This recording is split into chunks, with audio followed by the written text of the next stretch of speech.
Did Daryl Morey and the Philadelphia 76ers pull off a highway robbery? We're going to talk about that on today's edition of 76ers Now by Chat Sports. I'm Chase Sr. Before we do that, join the family. If you want year-round coverage of the Sixers that's insightful, informative, entertaining, thought-provoking, be sure to hit that subscribe button. We are 690 people away from 21,000 subscribers. Let's do it for Joel Embiid.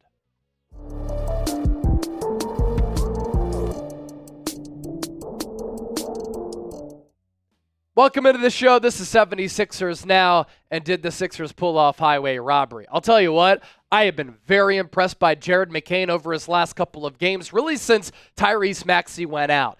He plays with energy. He plays with this vivacious type of personality. He has absolutely no fear. You could tell that he loves the game of basketball, and the fans are noticing that as well, because anytime he comes into the game or he exits the game, he exits or comes in to a standing ovation. And I think all Sixers fans feel the way that myself and Chip do. We want to see more from Jared McCain. And on the TNT broadcast, as the Sixers, of course, lost to the New York Knicks, I could have told you that was coming in the third quarter just with how that game was going. Even the announcing crew was like, this kid can really play. His lower half is very strong, which makes up for some of his lack of size. On the DHO dribble handoffs, him and Joel Embiid, if they continue to develop that, that could be a staple of this offense. He's able to hit contested shots. How about the dunk attempt that he tried to throw down on OG Anunoby? He really got up and climbed the ladder there. So I think at this point, he has earned steady playing time. I want to see a lineup of him and Tyrese Maxey. They might be tiny. They might be a little bit shorter, but they can score. They're both feisty defenders, and you got this player with the 16th overall pick. He keeps playing like this. That is highway robbery. And his numbers this year, 17 minutes per game. Minutes per game will go up with Maxey out, and we'll see how long Maxey is out. But 11.5 points per game, 45.5% on his field goals, nearly 36% from three. His last three games against the Lakers on the road, 18 points, 6 of 17, 4 of 9 from three. You're thinking, okay, Jared McCain, we see you. Let's see you do it again. Well, he did that. And that overtime win against the Charlotte Hornets, he dropped a career high. 27 big ones. 10 of 18, from the field. 3 of 8 from three. And then against the Knicks, when the Sixers needed a spark, and they needed a lot of sparks in that game, Paul George was phenomenal, Joel Embiid so rusty, they turned to Jared McCain to create. And against a Tom Thibodeau defense, he performed very well. 23 points, 7 of 16 from the floor, 4 of 10 from three. And here's where he ranks among rookies right now. 12th in minutes, 2nd in points. He was barely playing to start the year, and he's been one of the better point-producing rookies in this draft class here. He's 4th in three-pointers made, and right now his Rookie of the Year odds climbing to 6th. He is also the only rookie with multiple 20-point games. And look, this isn't sustainable because once Maxey comes back, he's just not going to get as many shot attempts. And he's getting a lot of shot attempts right now because the Sixers literally need that type of offensive production. But think about this, right? This offseason, we're talking about the Sixers need another scoring punch from that guard spot. Who's going to rise up? Who's going to seize that role? Some question marks there as far as a secondary ball handler who can create for himself and others. I think the Sixers have their answer, and it's Jared McCain. And how about this? Rookies from the last 5 years to have at least 2 consecutive 20-point games within their first 10 career games. Victor Wembanyama, Paolo Banchero, Scotty Barnes, Ben Mathurin, and Jared McCain. Here's what McCain said about his fearlessness in which he plays with, which Philadelphia just absolutely loves. I think it just comes from my parents instilling in me to always be myself. I think when you're confident in yourself, how you walk around, how you act, there's a lot of stuff on social media, of course, that happens. I think when you get used to that and you're always confident in yourself off the court, it just comes out on the court. And I work too hard to not be confident in myself. So there's no reason why I should be scared.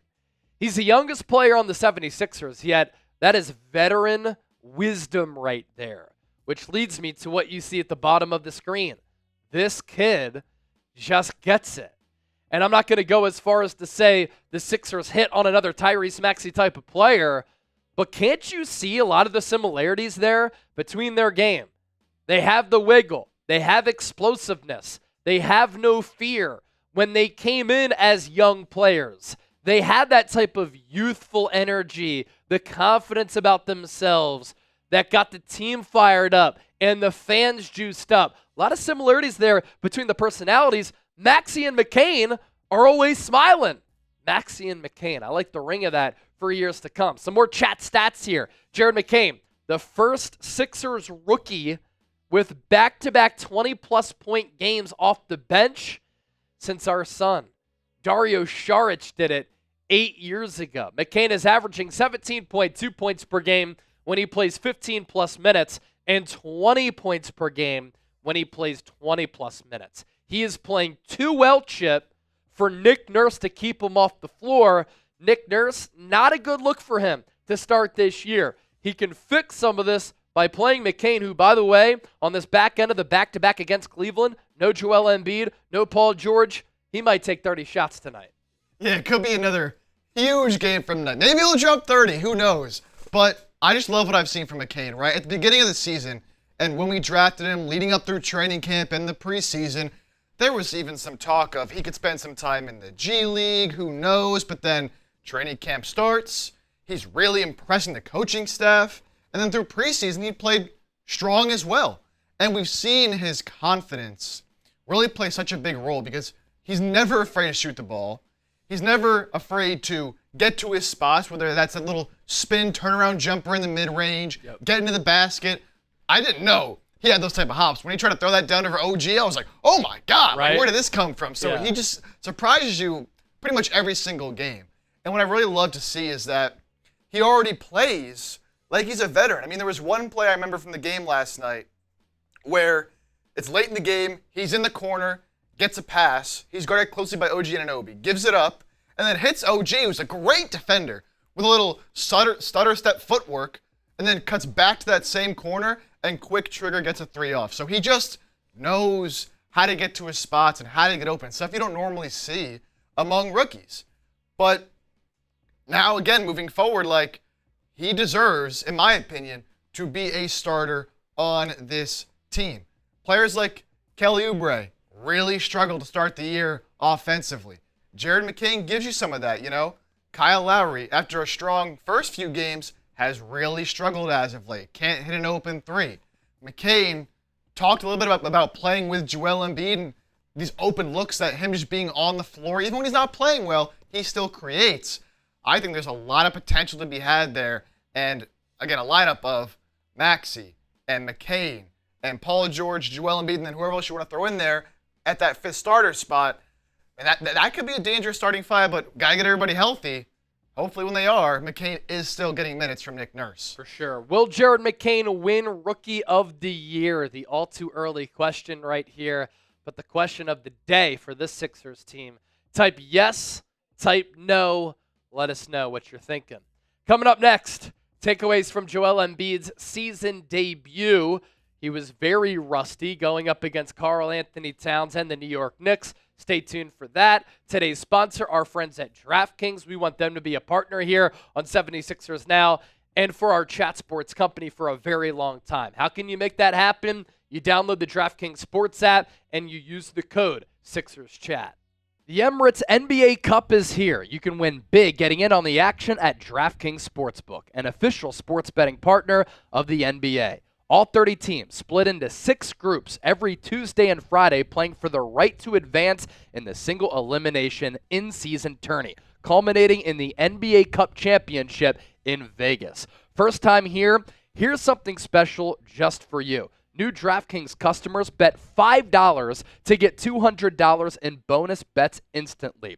Score big with DraftKings Sportsbook. Every point counts. Download the DraftKings Sportsbook app and use code SixersChat. That's code SixersChat for new customers to get $200 in bonus bets when you bet just $5. Only on DraftKings. The crown is yours.